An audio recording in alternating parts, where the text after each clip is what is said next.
Good evening. In just about 2 weeks, schools across the state will be allowed to bring students back into the classroom for hybrid learning.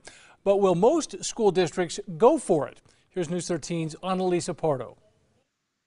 Dean, starting February 8th, the state is giving local school districts the authority to decide if they want to bring back K-12 students for in-person learning. The Public Education Department is laying out new groundwork to allow K-12 students in the state to start in-person learning. This is a first step. It's not a last step, and it requires our ongoing diligence to make sure it works. Starting February 8th, schools can enter the hybrid model, bringing up to 50% of students onto campus at a time, or they can stay remote and expand small group instruction. Districts and schools with fewer than 100 students can bring back all students in a 5-to-1 ratio. But in order to start any in-person learning, all districts must get a passing grade by the state. Requirements include adhering to those COVID safe practices, like mask wearing and advanced indoor air quality measures. Schools will also have to get their sites checked by fire marshals before opening.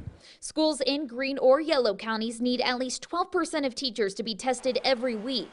That requirement is 25% in red counties. If a county moves into a different level of risk, only this surveillance testing will be affected. So we're not closing a school down if you shift from green or yellow into red, but we will increase the surveillance testing percentage to make sure that we are able to proactively capture any asymptomatic individuals. A big question is, why now? I think it's great. Kids are not meant to stay home and be isolated. As much as my education is suffering because of not being in school, it's safer to just be at home.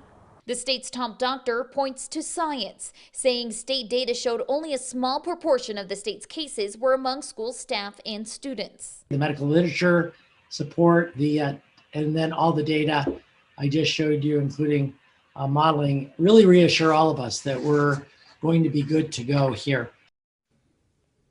Albuquerque Public Schools says it's still assessing all the information from the state's announcement today, and it's also looking at its own reentry plan. And it's also important to note that if a school does move to hybrid, parents still have the option to keep their kids home.